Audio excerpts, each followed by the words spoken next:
Hey guys, in this video I'm going to show you how you can edit a cart website. So log into your cart account, find the site you want to change and click the edit icon pencil symbol. So let's go and do that. Now we can also have some templates. So we have here my templates or default. So scroll down a little bit and you will find some of these templates here.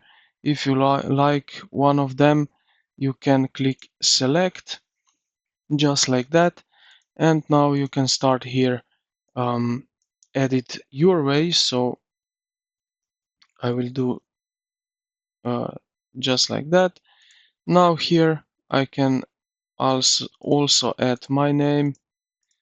I can click here on this and you will see that I can change a lot of things here. If I select columns, then I have here more option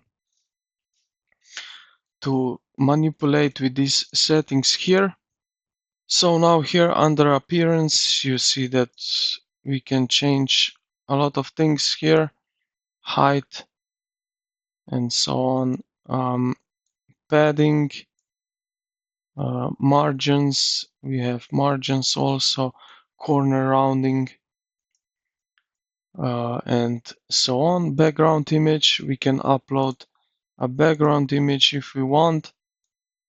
Let's go with that one, the quickest one, just to show you. So this is just an example, or I can also add a different one. So click here on change and then we will select. So I will select this one here.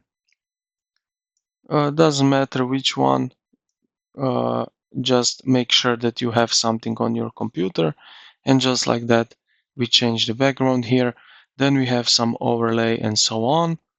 Now here we can set animations, fade down, fade left, as you can see, bounce, title left, and we can also we can play here with these settings. And yeah, when you're happy with it, you will see something like that. And yeah, this is basically it, how you can edit in a cart website. Now when you are happy with it, you can go back to your dashboard, but make sure first that you save this you edit here, which you create. So I hope this video helped you out. If you did, consider to like the video and subscribe to the channel. Thank you for watching, and I will see you in the next one.